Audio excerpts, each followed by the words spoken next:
Meanwhile, at Man.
Meanwhile, at Manage Comics, coming to you from a secret underground lair, these dedicated heroes discuss the business of comics, industry news, comic book retail issues, and the latest developments from Manage Comics. They are promoters of comics, champions of small business, and four-color heroes. They are the Manage Comics team.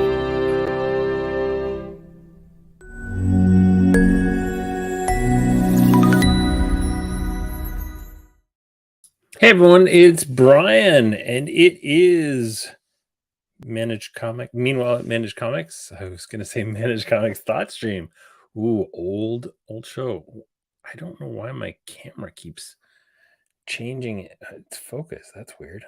But let's hope that doesn't happen anymore. So welcome to episode 7 of Meanwhile at Manage Comics, and today we are going to answer your questions, and I'm hoping the people who are here live are going to have questions, and I've gathered up probably a half dozen, maybe a dozen questions from over the last month. We had about 4 questions come in. Let's jump right into it, and we'll start with recent Managed Comics updates.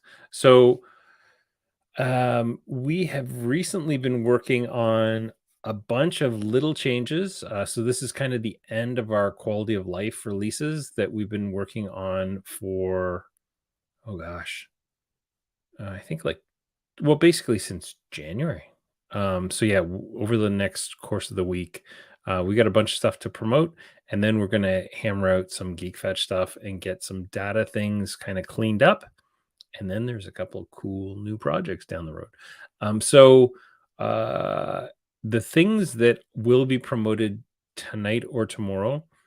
So we don't like to do promotions on Mondays, Tuesdays, or Wednesdays because you guys are busy doing pulls and stuff on those days. We try and do our releases on Thursdays, kind of after hours, and if not Thursday, then Friday. So right now, we have added a bunch of auditing to pre-orders, and next week I'll give some video where I actually show what that looks like. We are doing better sorting on pre-orders. We have done some fixes to uninstalls. So when people uninstall Managed Comics, which they never should, but if they do for whatever reason, we want to pull all of our code out of it. So we've done those fixes. It also gives us better rankings on Shopify because of that. We are doing some better sorting on FOCs. So your FOCs are going to have a little bit better kind of sorting on the admin side, and some fixes to the front end for dark themes. So we noticed that when somebody has a dark theme installed, a couple of our colors were hard coded for lighter themes. So we fixed that. So those will all go live. There's also another one over there. Oh, there's a slight tweak to right now. I think we're the way that we pull stuff is based off of the FOC, but then we actually are checking the ship date and not the FOC date, which is really confusing, but we're going to solve that problem real quick. And yeah, that's where we're at with that stuff. We have a whole bunch of big changes to GeekFetch that's going to happen in the next couple weeks. So those are going to be better, faster search. These are kind of internal and they're going to impact us, but they'll impact you in different ways. And most of them being, it'll take us much less time to fix problems when we get data problems. We are also going to add the ability. So we have now the ability that when we get a updated file from Diamond or Lunar, we can refresh the data out of into the database. We don't have that ability for PRH right now, so we're going to add that so that we can basically refresh. Right now, we only have an initial upload, and then it doesn't stomp over anything. We're going to auto replace a whole bunch of weird characters. We kind of have figured out what those characters are and how to fix them. We're building a query builder for internal use so that we can actually, I can have Ivan create queries without me having to write them in the database. We're trying a new series code method, he said questioningly. So we're going to create a new series code method and then we'll monitor it for a couple of weeks before we decide that we're going to use it. Right now, we're creating series codes based off of what Diamond or Lunar or Penguin Random House tell us. Unfortunately, that means there's no such thing as a series code for a one shot. You can look at my face now. There's no such thing as a series code for a one shot. We also don't have really kind of consistent series codes for certain things like miniseries. Lunar tends to create series codes in a different way that isn't quite standard with what we'd like to do. But a lot of this data is actually available within the barcode. So we're going to start creating series codes out of that. So that's definitely one thing we're working on. And then ISBNs, we're just finding that Diamond and Penguin Random House and Lunar are each displaying ISBNs in different ways. So we're creating a new universal ISBN. Universal is also one of our distributors. Anyway, we're creating a new, we're calling it like ISBN -13 because I don't think that's taken by anybody. And then we're going to do an ISBN -18 and we'll create both of them. If one of them is created, then we can create the other and vice versa. Yeah, so that is where we are. And let's say hi to some folks. There's some people here. Yeah, Comics says hi, Brian. Hi, how you doing? Craig Oliphant, my partner in crime, says applause. And I say, applause back to you, Craig. And Revenge of, and I have a question from you guys later, says better late attendance than never.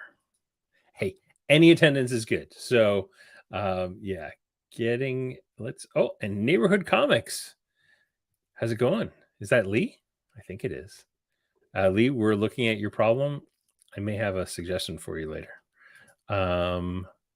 Let's jump to our next slide. So after we get done our GeekFetch things, which to us things will only take a week or so, we're going to jump right into an international pricing matrix.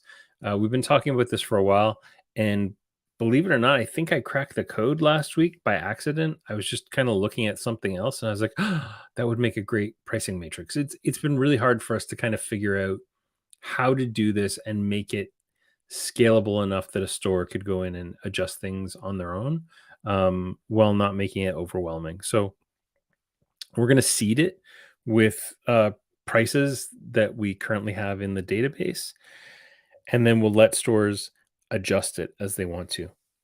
We're also going to assign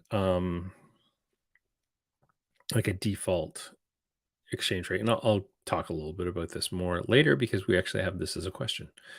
Uh, During the last couple weeks, we've had a lot of frustration from people because, as managed comics gets more popular and subscriptions in stores get more popular, you get people doing weird things.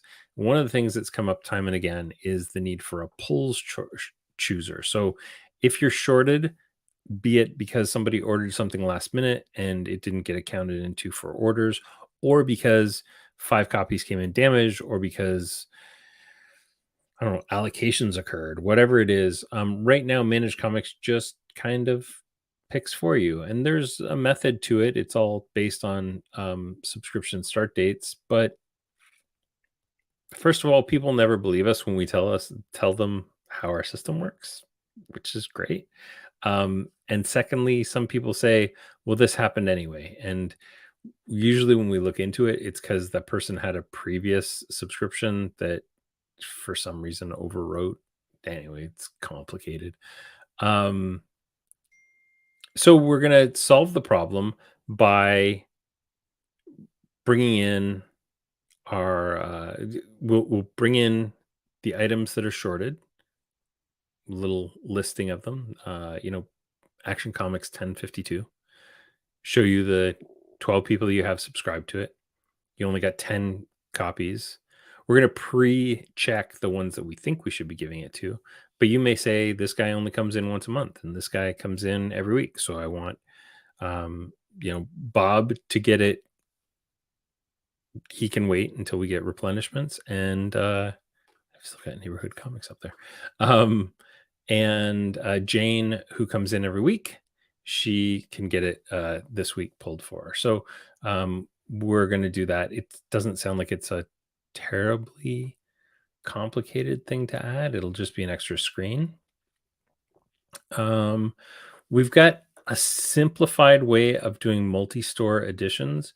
And to be honest, the only thing that I want to make sure that we can do is account for the additional, not the only thing, but it's quite a bit more complicated. So we really need to account for all of the places that we touch with this, and there's a lot, right? So basically so on the front end, there'd need to be an additional screen when you sign up that says which location are you going to use. That means we also need to have that somewhere prominently on the front end so that you can change your location if you need to. And then on the back end, we have to change like every report, every customer screen, every subscription screen. We just there's a lot of different things that we need to do. So it's more complicated for me to figure out for the developers everything that needs to be done than it is for the developers because they'll just go through and do all this stuff. And finally, we've got an order history tool. Yay! The order history tool is not ready for even me to give it to beta users. Boo! So we've got a bunch of changes coming to that so that I can start to roll it out to folks. So I'm hoping to get that ready for you guys in the next week or so and get that. I've got a handful of about 5 or 6 people I'll be reaching out to. And most of you are here right now. So hi. And finally, this one's going to take us a good month. Shopify is retiring the current version of the customer API that we're using.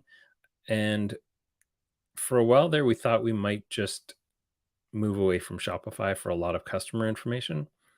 We've had to rethink on that, mostly because they've released a whole bunch of stuff that we would have left them if they hadn't released it. So things like reservations, things like upcoming vaulting of credit cards, which is critical. We can't do prepaid pre-orders if we can't vault credit cards. All this stuff, I think, has made us reconsider completely leaving Shopify. We still need to decouple some of our systems from Shopify a little more because there are other things coming down the pike that we need to be able to support as well. But that said, we don't have to totally leave, which means we have to apply all of their GDPR rules before July 1st. So we're going to take a month, probably May, maybe kind of mid-April to mid-May, and we're going to really work on this stuff. It's not a whole ton of work, but it's just really important work, and it's really stuff around rules, around our backups, around who has access. So just full, disclosure. There are only two people in our organization who have access to any customer data at all, and those two people are myself and Taras, the CTO and the CEO. I think you're in pretty good hands. Nobody else has access to customer data. So the only way that anybody else could have access to customer data is if we have made a request for access to your store. And one of those things we ask for is customer data. But you know about that when you see us that we have access to your store. So yeah, that's a little bit of what we're up to for the next little while. Let's see who's checking in still. We've got Variant Edition. So Danica's over here. She was on Facebook, but she's come over to the YouTube. Yeah, so she was talking about the preferred polls or whatever I called it. What did I call that? Polls chooser. Better name to come. And that she liked that. So yeah, for sure, we will get that stuff done for you guys. So here's where we go to the Ask Us Anythings. Now, if you guys have questions who are here, you're going to get priority. I'll pop up your question and we'll ask any of the questions that you guys have. But right now, I have a pre-selected grouping of questions so that I wasn't just staring at a screen, because there's about a 5 to 10 second delay from when I say something and you guys get it. So I would have had to kill for 10 seconds to get that first question in. But let's not delay. Lewis recently reached out to us, and I couldn't find his store name. He does have a store. He said he's pulling together plans to go live with an online store in Shopify. He already has the Shopify store in place with subscriptions added to what I have in a rebranding effort. What are the ballpark estimates on costs and time required to get set up with Managed Comics, Shopify, and the Shopify point of sale? Well, that is a great question, Lewis. So we usually say that Shopify costs anywhere between $30 a month and $150 a month, depending on the level of things that you do. Stop refocusing. Gosh, my camera is driving me crazy tonight. So the base Shopify plan, I think, is now $40. It used to be $30 in US. And then the point of sale can be anywhere from $0 to $80 a month, depending on which tier you choose. I think they have a free tier, and then it's up to like $79 a month. Shopify it starts at 40, and I think the next tier up is 80, but I'm not positive. And for that, you get a bunch of different reporting and things like that. And then from there, Managed Comics is $80 a month. Flat fee. We don't charge a percentage or anything. Shopify's payments are, I believe, in the United States, 2.6%, maybe 2.9%. And I think they change based on the tier of Shopify level that you use. But all this stuff is available at shopify.com/pricing. Gives you a full breakdown. In terms of time, setting up the actual Shopify store, the first one that we ever did took us about 25 hours. But at this point, we can get them down to between 4 and 8 hours ourselves. So it really depends on kind of the level of customization that you want to do, how many collections you need to build, all that stuff. So yeah, that's roughly the cost around Shopify. In terms of getting Managed Comics installed, takes 8 minutes, 7:25, I think is the actual time, 7 minutes and 25 seconds. So it's not very hard to install, very easy to set up, and very easy to get involved in it. Ivan says my camera needs Adderall. That's why I can't focus. I've never seen it do this so much. Like it's crazy. I must have maybe my. I'm gonna try something. Just give me a second here. Maybe if I turn off the backlight. No, that's not helping at all. I've got to have something that's in the way or something. Oh well. Great television. Just watching my camera. Christina Strong asks, is there a way to compensate for the fact that Marvel B covers are now frequently 1 in 25 ratio covers? So we do have a task in the backlog that we're going to add, which will basically treat a 1 in 25 as if the cover doesn't exist. Honestly, those should not be B covers. And I think our data changes that we've just added should address that. So we noticed on the UPCs that those ratio covers are definitely not the B covers, even though Diamond is listing them as the B cover.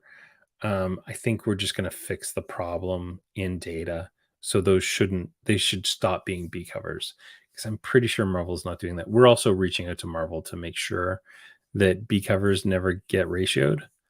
We've reached out to other publishers as well. So I think the solution is data. And then barring that, we're gonna hard code in something so that if that accidentally happens, you're not going to get a request for a 1 in 25. Lewis again, no store given, asks, can you offer your opinion on a points reward and Shopify add-on versus a percentage discount for subscribers? So I'm being distracted. I've got a good question here from Lee at Neighborhood Comics. So I personally think rewards programs are actually much better than a discount program.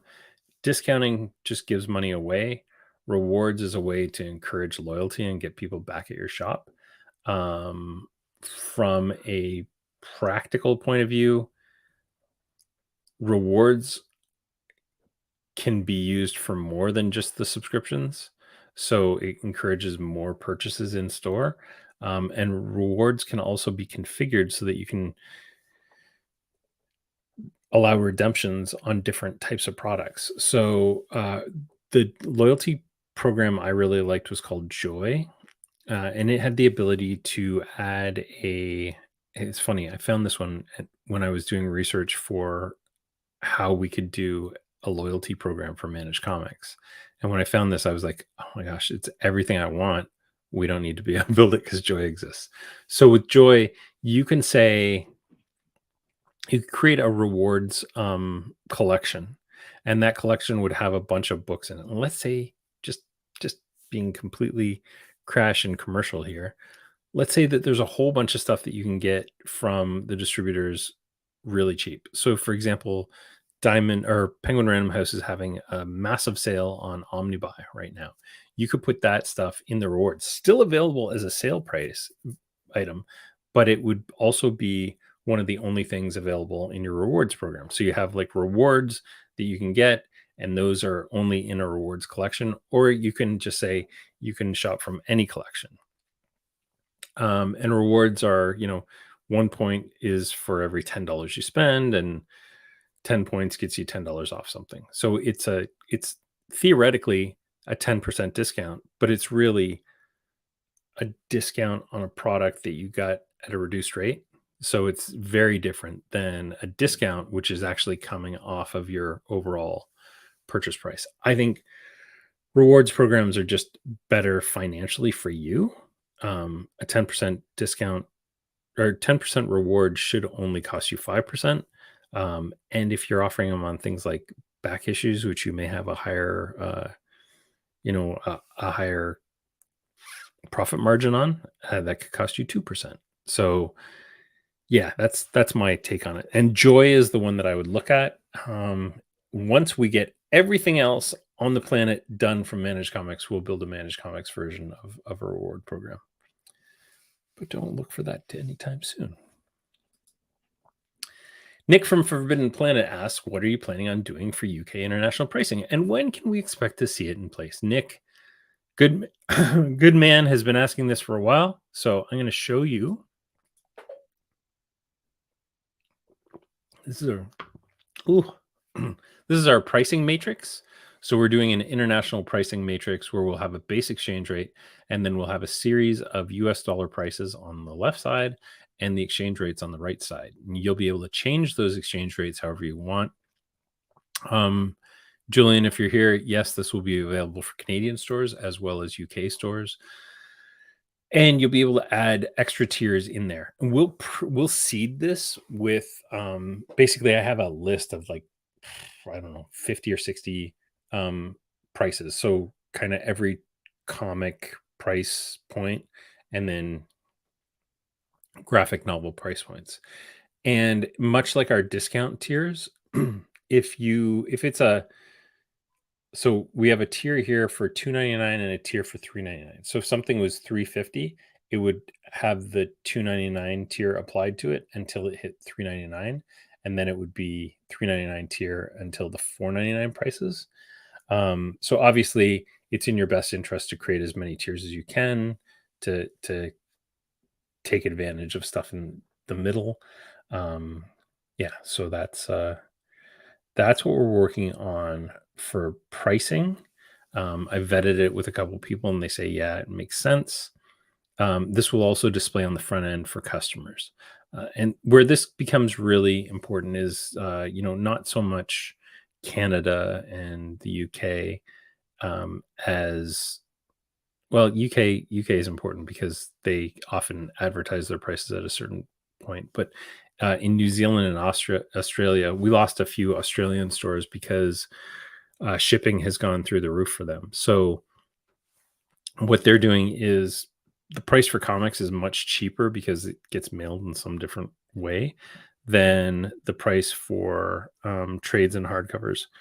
So they're kind of factoring that price of the shipping into the product. So they'll be able to factor that into their tiers. I'm going to jump into a question from Lee, who said, oh, no, that wasn't it. He said, when creating orders for FOC and initial, Diamond product codes are linked to info pages. Can that be added for all distros? Yes, we actually have a plan to do that. And we're going to change even how the Diamond stuff is done, because right now it's done, I think it's done to Previews World. We're going to actually create those pages on GeekFetch and link everything to those in a new tab. We've had a plan to do that for a while. We just didn't have a front end until recently. So yes, absolutely. Probably after we get done our Shopify silliness. So sometime late April, early May. And Lee also agreed with me on rewards versus discounts. We got rid of both last year, and 99% of customers don't mind. Isn't that interesting? Neither.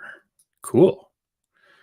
Ivan said the trade sales thing technically could also be used using a special members only collection, which is possible. Oh, so yeah, for rewards, which is possible using Shopify tools that exist already. Cool. My camera is crazy today. Joe Myers at Revenge have asked, and he's here today. Is there any update on Managed Comics Lightspeed implementation? So I had some great conversations with somebody from Lightspeed last week, and I'm going to actually go to Montreal probably in May and talk to Lightspeed and Universal Distribution at the same time. We're working on, I have a Lightspeed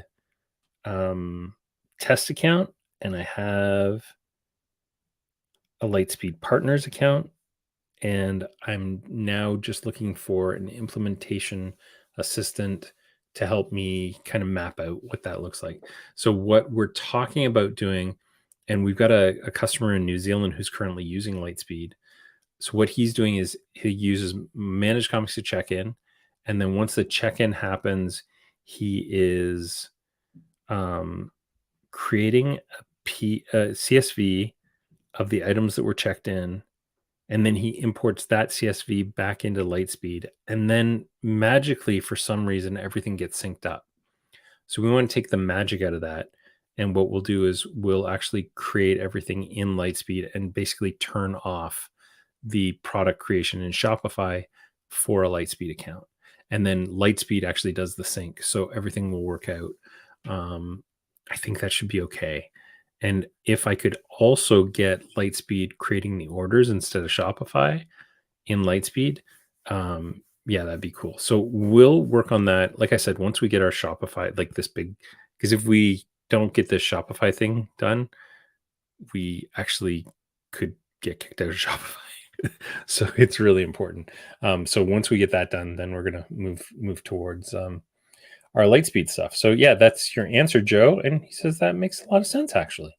Yeah, so I'm hoping that beginning of May, beginning of June, we get this one started. But in the meantime, I've got a lot of work to do that doesn't involve the rest of the development team.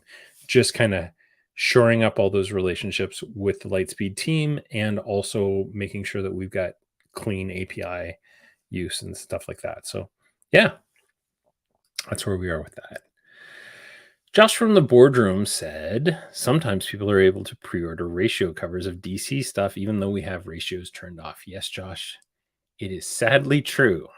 And it's because sometimes, and it's not just DC, in this case, you mentioned DC, but we've seen this happen with a lot of different stuff. Sometimes the data originally comes to us with the ratio stuff not filled out. So it says if there's no information around ratio, then our system assumes that it's open order. And the Lunar and Penguin Random House actually have a ratio field. With Diamond, we actually have to parse it out of their data, which is also sometimes not accurate. Example, like we parse the terms 1 dash in dash 10. We also parse the term 1 space in space 10. We also parse the term 1 slash 10. We also parse the term 1 space 10. But one time recently, they did 1 dash in space 10, and our system wasn't configured to catch that. So those 1 and 10 snuck through. We usually see those things fairly quickly, can resolve them, and then, but if you see that, by all means, please let us know. But the good news is that's why we have the pre-order pre-approval on any pre-order items. So I was thinking about maybe doing away with that for open order, but until we get this data stuff really, really rock solid, I wouldn't turn that off. My goal at some point is to say, if an item is open order, um, allow the pre-order to go through and just turn that into an alert instead of you have to go in and approve a $3.99 comic that's open order. That's just dumb, especially if you're well ahead of the FOCs and everything. But we should, by all means, alert you and say these are the ones that we updated yesterday, and allow you to turn it, like decline them at that point. Just kind of auto approve those guys. So that's why those get through. Sometimes 1 in 10s are just misratioed, labeled, and we fix them as soon as we catch them. Gord, my own local comic shop where I get my comics, asked me last time I was in, what's going on with Binder Paws? We've been talking about a Paws integration for years, and we do not have that integration right now. With Binder Paws, because they talk to Shopify and all their stuff goes into Shopify first, our solution is actually relatively simple. All we really need to do is be able to create orders in Binder POS. And the guys at Binder Paws are actually in the process of building us an endpoint where we'll be able to talk into that endpoint and create orders directly in Binder Paws. Our part of that work is probably a couple, 3 days. Their part of that work is, indeterminate. It's and they've got to fit it into all their other stuff. But we are on their radar. I literally talked to Binder Paws today. They love us, and any integration just makes our combined solution better. Jeff from Comic Fever has asked me a couple times, when will Managed Comics support universal distribution? I think I have a thing. Yeah. So you'll notice this is actually one of our tests that was done on February 2nd. Invoices were complete on February 2nd. We can import an invoice from Universal. Universal hasn't rolled out those invoices yet. I've been talking with them quite a bit. They're just they're growing so fast and their technology is changing so quickly. They are by far the most technologically advanced group when it comes to like a lot of the stuff that we want access to. So I think they're just being super cautious about how they roll this stuff out because they need to make sure they do it right. I get that. It's a new feature. So you know, they're going to have training they're going to have to do for people and stuff like that. But on our end, it's ready to go. We were also in talks with them to do initial orders and FOC ordering. Not a ton of work on our end to make that happen. It's literally we would just have to add a new vendor and like literally a new tab that spits stuff out the exact same way PRH does, because they use UPC/ISBN as their primary key. So it's we've got all the data. It's really, really straightforward from our standpoint. We just need to make it happen. And we're also talking about some really cool stuff. And when I go down to see the Lightspeed folks, I also plan on visiting Universal, and we're going to talk about some integrations. We've talked about the ability for them to give us access to an API so that you as a Universal customer could pull up your account right within Managed Comics and say, I want to import this invoice in, and just click a button and the invoice would come in. Those are kind of bigger, harder lifts for both of us, but I think that kind of stuff is super cool. And if we can prove it out with Universal and say, because Universal is rolling out in the United States, so they've got a real kind of hunger to say we are the most technologically advanced distributor, and you integrate with Managed Comics, and you can do all this stuff right from us. That would make a really appealing thing for them. So we're definitely good partners, and we got to hang out and have lunch and Comics Pro, and Alessandro and I went out for dinner with the Bad Idea guys. So yeah, it's a good relationship. Danica says, do you have a timeline for when we can organize special orders under customer activity chronologically and not alphabetically? Yes. I think Thursday or maybe Friday. No, I'm not kidding. That's literally one of the things in my QA stuff that I've just approved. So I think that's out this week. How's that for service? When do you get that? Do you have a timeline? Yeah. How's tomorrow work for you? Is that good? Oh no, I took my slides out. Like I'm 99% sure. Let me check and make sure that is the ticket that I had approved. And I think this is my last question, which is from Megan from Infinity Flux. And she asks, when are books cut off for FOC? Oh my goodness. This is going to be a fun talk. Is that my last one? Oh no, there's not one more. Okay. So as I understand it, and please remember, this is as I understand it, on the last call tab on Managed Comics, things fall off of those on Saturday/Sunday. So if the cutoff is Sunday, they fall off there on Saturday. If the cutoff is Monday, they fall off there on Sunday. So then it goes forward to the next week's worth of FOC slash initial orders, or FOC, for the next week. However, the individual products are still available to order. And at that point, the subscriptions cut off the day before, the pre-orders cut off the day of. And that's because we got a lot of pushback when we had everything going on Saturdays/Sundays. People were like, no, we don't want that. That is not the way that's not the thing we signed up for.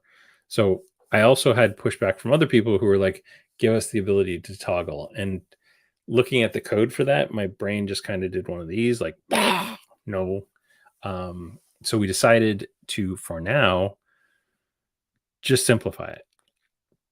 So the short answer is FOCs cut off 24 hours before they do from a front end appearance. However, they can still be added on the individual product page up to the FOC.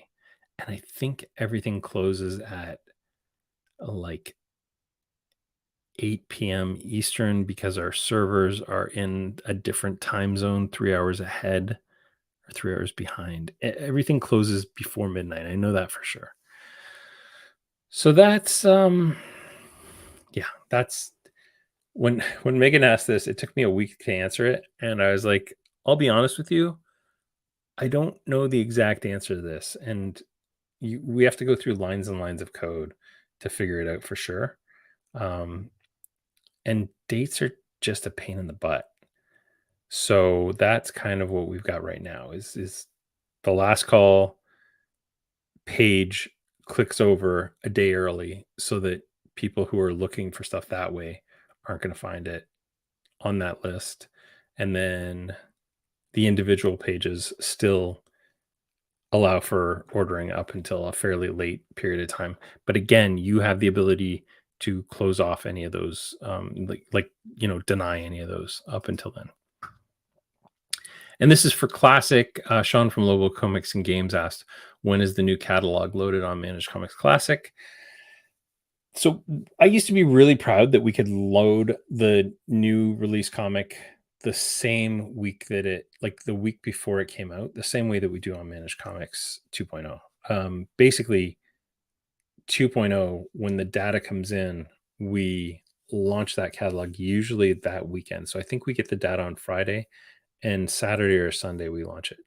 But the amount of kind of finagling we've had to do with that data ever since we decided to do that has really increased, and it's now getting to the point where we aren't finalizing it until Monday or Tuesday before previews comes out, which really sucks. Like I wish we could get it out immediately, but we just can't trust it with ratio things not being true and stuff like that. So it's taking a little bit longer. Classic takes that data once we've massaged it, and then it's a very different system, right? So we only add like 120 new products a month, plus we add the catalog where people can special order anything. That takes us a couple days, and we don't upload that catalog on Mondays, Tuesdays, or Wednesdays because it tends to take the site down. Classic only has like 38 stores using it right now, and the database has gotten pretty big, so we're trying to keep it down a little bit. So yeah, we usually upload that on Wednesday nights, Thursday nights, or Friday nights. Unfortunately, after previews has come out, I'm hoping we can do some kind of cleaning up of the database and make it happen a little bit faster. But I don't know, that sucker. I need people. Yeah, I need I need everybody off that system soon. That's gonna do it for us here. If anybody's got any questions, here's kind of a last time. Walter Mahone says Taylor keeps on arguments with me in the first place and had me put me in a timeout yesterday morning. I wonder if that's binder pause, folks, or is this maybe a different conversation? Not sure what's happening there. Any other questions before we wrap this guy up? Oh, we're 44 minutes, and I want to keep this to a tight 30. Tight 30. I'll hit my tight 30 one of these times. I'm going to talk a little bit about our next time, and if anybody has a question, feel free to ask it because I can loop back around to a question pretty quickly. Next time, we're going to talk about Google Analytics version 4 and why it's important that you have this installed in your Shopify. I know it sounds super boring, but I promise we're going to make it exciting. I might even get Craig to come in and talk some exciting things about Google Analytics version 4. The reason is Universal Google Analytics, which has been around for about 20 years, is being sunset due to a lot of the privacy laws. So the new the new Google Analytics is both better and worse at the same time. And some of the ways that it's better is in e-commerce tools.